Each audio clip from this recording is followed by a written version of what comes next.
Assalamualaikum warahmatullahi wabarakatuh. Bismillah, alhamdulillah, la haula wa la quwata illa billah, amma ba'du. Bapak Ibu, sahabat sadar Allah yang senantiasa dirahmati Allah, jumpa lagi di Bejo SA Channel.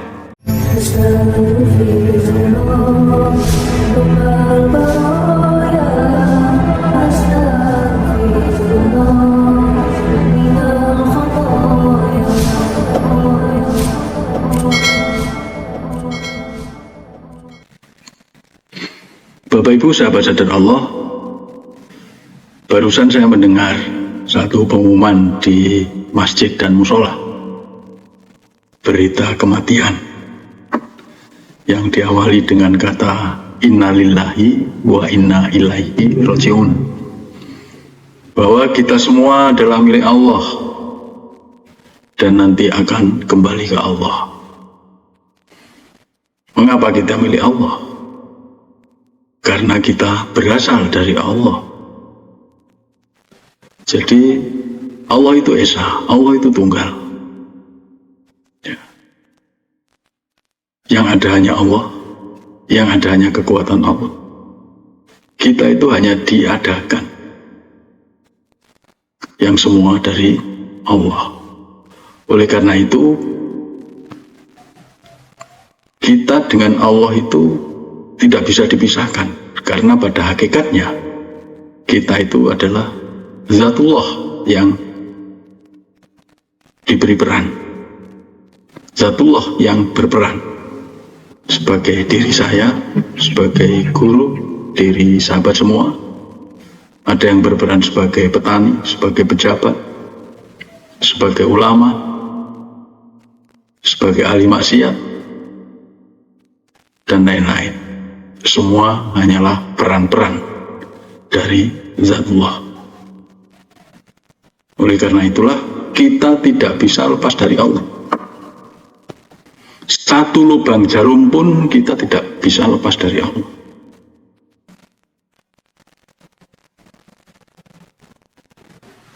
Allah yang menggerakkan kita,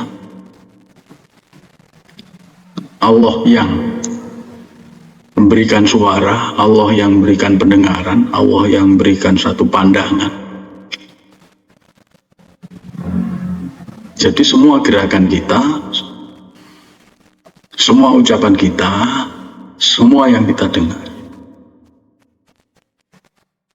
atau pendengaran kita, itu semua berasal dari Allah Subhanahu wa ta'ala.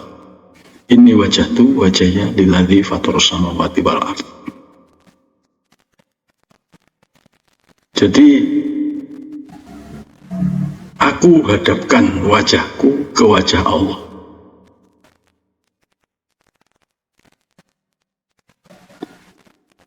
Jadi kemanapun kita menghadap, di situ Allah. Kita menghadap pada diri sendiri, maka akan nampak Allah. Kita menghadap ke tembok, tembok itu akan nampak Allah. Kita berhubungan dengan teman, itu hakikatnya adalah Zatullah, atau nampak Allah. Nah, ini satu kesadaran.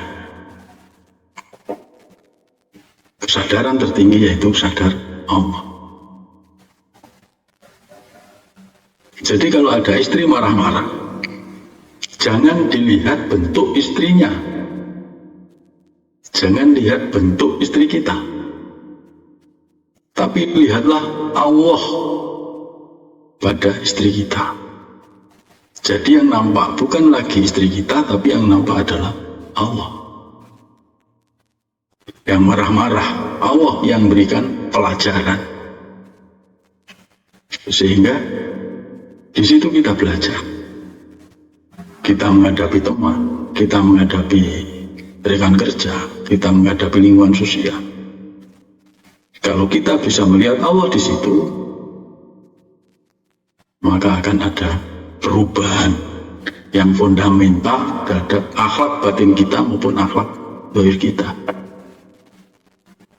Kita akan bisa menghormati, kita bisa saling menghargai, kita bisa ambil pelajaran-pelajaran yang diberikan Allah pada kita, kita akan sadar amanah.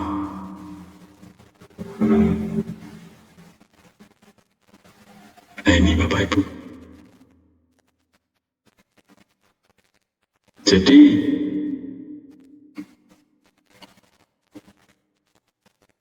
seluruh kejadian yang ada di negeri ini, ada yang saling menghujat, saling memfitnah, saling menjelekkan, saling menjatuhkan.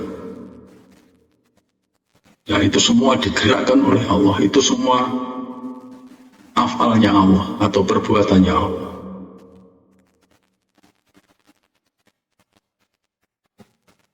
Dan perbuatan Allah itu mutlak kebenarannya. Apapun perbuatan Allah itu benar, kebenarannya mutlak. Karena apa? Karena Allah Maha Suci, Subhanallah. Allah Maha Suci. Karena Allah Maha Suci, maka perbuatannya mutlak kebenarannya. Oleh karena itulah, kalau kita bisa belajar dari situ, maka kita bisa menerima apapun perbuatan Allah yang ada pada diri kita, yang ada pada lingkungan sekitar kita. Di situ kita tidak menilai, kita tidak menghakimi, kita hanya menyadari atau menyaksikan perbuatan-perbuatan Allah. Kita diberi sakit, itu adalah perbuatan Allah dan kita harus bisa menerima. Ya kita nggak boleh protes, oh yang benar saya harus sehat, sakit ini salah, oleh karena itu saya harus sehat. Harus sehat itu sebuah keinginan. Keinginan itu berasal dari ego. Artinya di sini kita kurang bisa menerima.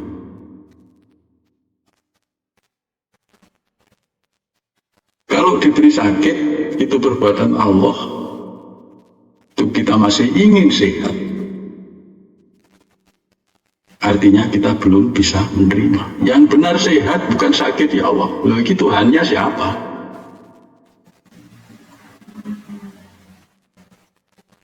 Yaitu kita diberi penderitaan atau masalah yang kita anggap besar, punya hutang, tanaman gagal panen, itu kita harus bisa menerima. Karena apa? Karena itu perbuatan Allah, dan perbuatan Allah itu mutlak kebenarannya.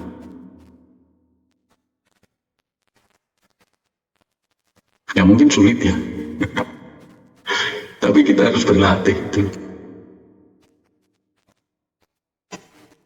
Nah disinilah ego kita akan hancur, sifat-sifat tercela kita akan lebur, hilang sudah keinginan-keinginan kita. Nah, kita hanya berjalan sesuai dengan kehendak Allah.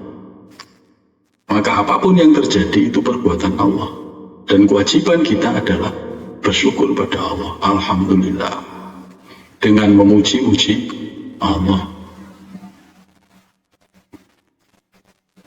Memuji-muji Allah itu adalah satu power yang luar biasa,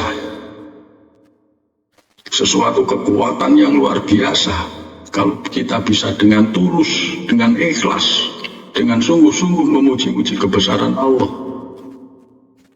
memuji-muji sifat-sifat Allah, sifat yang Rahman Rahim, sifat yang agung, sifat yang jamal maupun sifat yang jalal. Segalanya dari Allah kita puji-puji. Maka muncullah satu power. Power apa? Power kebahagiaan.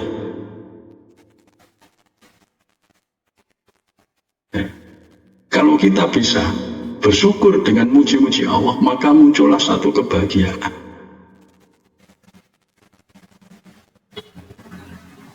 Kebahagiaan itu sebagai syarat kita bisa hidup dengan tenang, kita bisa hidup dengan damai, kita bisa menjalankan aktivitas kehidupan dengan kedamaian.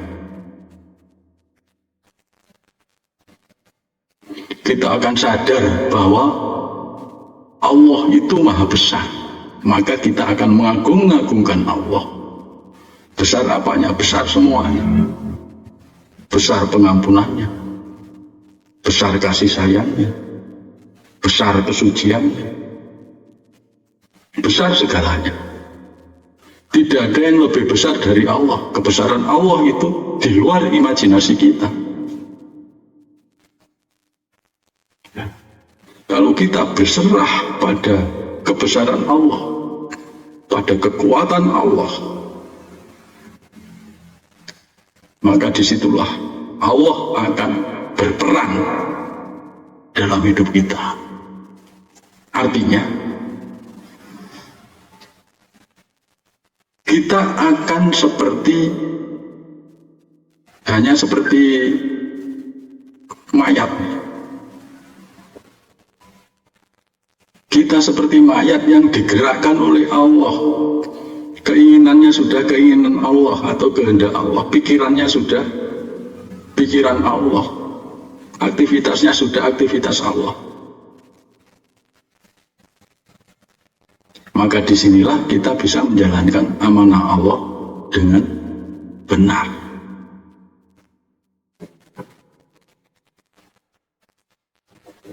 Amanahnya apa? Setiap yang ada pada diri kita, setiap yang ada pada keluarga kita, setiap sesuatu yang dihadapkan pada kita, itu adalah amanah kita.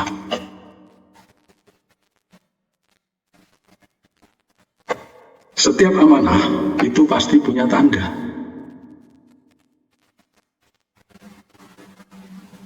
Setiap amanah pasti punya tanda. Contoh amanahnya istri. Ya. Tandanya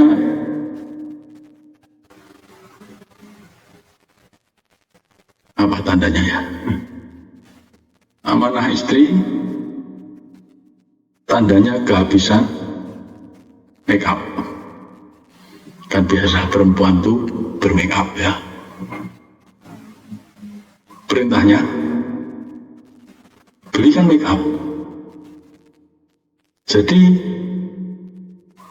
yang membelikan make up itu kita, suami, membelikan make up pada istri, karena istri itu amanah. Amanahnya keluarga, tandanya kebutuhan sehari-hari. Perintahnya bekerja. Maka bekerja itu adalah perintah Allah. Membeli make up perintah Allah, bekerja itu perintah Allah.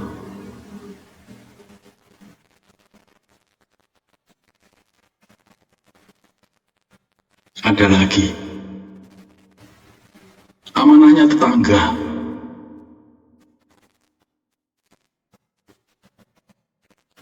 Tandanya kena musibah. Perintahnya membantu. Jangan tetangga punya musibah, kita kasihan. Membantu jangan karena kasihan. Kasihan itu tanda, bukan perintah. Jadi niat membantunya itu karena Allah. Kegiatan membantunya itu karena perintah Allah. Jadi tanda itu berasal dari amanah. Dari amanah memunculkan tanda, dari tanda memunculkan satu perintah. Jadi menjalankan amanah itu sama dengan menjalankan perintah Allah.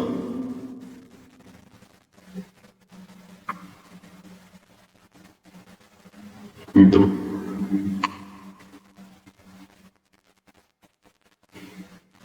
Makanya karena setiap orang mempunyai amanah sendiri-sendiri, mempunyai amanah masing-masing sesuai dengan peran hidupnya, sesuai dengan tugas hidupnya, maka kita jangan sampai menjalankan amanah orang lain. Contoh, kita berperan sebagai pedagang. Ya. Amanahnya mesti pelanggan. Amanahnya bukan siswa, bukan anak didik, atau bukan murid. Oleh karena itu, karena murid bukan amanah, jangan tahu-tahu mengajar. Tahu-tahu pagi-pagi berpakaian rapi, bersepatu, pergi ke sekolah, masuk sekolah mengajar. Ya bisa jadi masalah, kita bisa dipukuli orang atau dimarahi orang. Karena apa? Itu bukan amanah kita. Kalau kita pedagang, amanahnya ya pelanggan.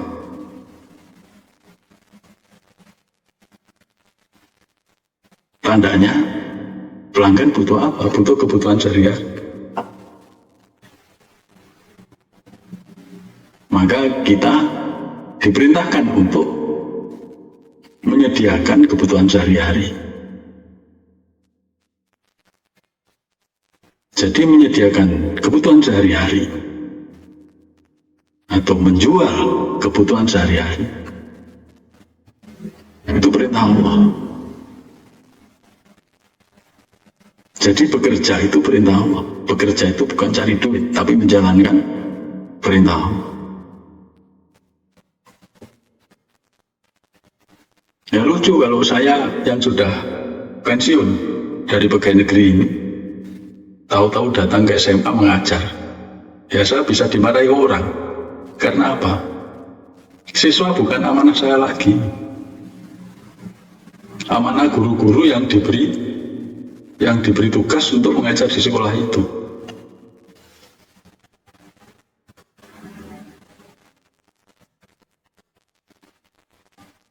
Nah ini Bapak Ibu, sahabat saudara Allah. Jadi amanah itu sesuai dengan apa yang di depan kita. Contoh, kita baru makan, piring kotor, berarti piring ini amanah. Piring ini amanah kita. Tandanya kotor, perintahnya ya bersihkan piring itu. Amanah dari Allah, tanda itu dari Allah, perintah itu perintah Allah. Kita jalan-jalan ke teras rumah, tahu-tahu kita sadar bahwa pelataran rumah itu kotor. Nah, maka pelataran itu amanah kita, bukan amanahnya istri, bukan amanahnya orang lain.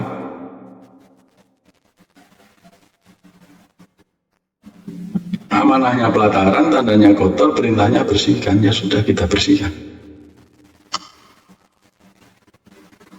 Ini bisa nggak lah berlatih seperti itu?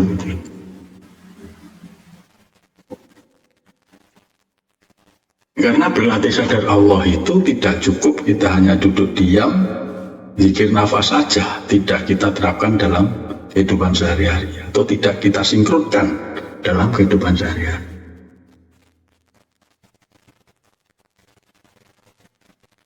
Jadi antara zikir nafas sadar Allah dengan aktivitas sehari-hari ini harus sinkron, harus klop.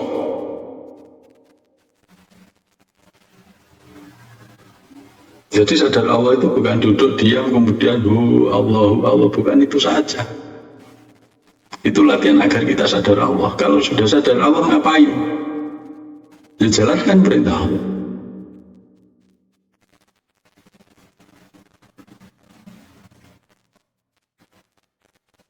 Nah, ini kebanyakan kita kan belum sadar itu ya. Karena kita guru, pulang dinas, sudah capek, tahu-tahu kita melihat pelataran kotor.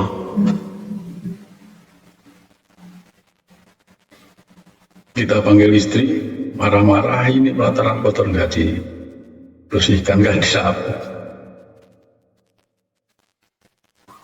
Atau yang biasa kita lakukan habis makan sudah taruh aja. Kita belum terbiasa bahwa apa yang di depan kita itu adalah sebuah amanah kita. Amanah yang harus kita jalankan.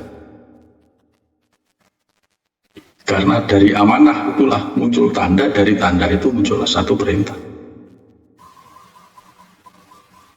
Nah, kita belajar dari hal-hal yang sederhana saja. Dari hal-hal yang setiap hari kita ada.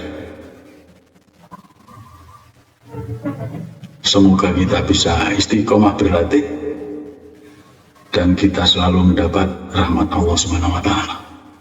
Mohon maaf Bapak Ibu, semoga video ini bermanfaat. Assalamualaikum warahmatullahi wabarakatuh.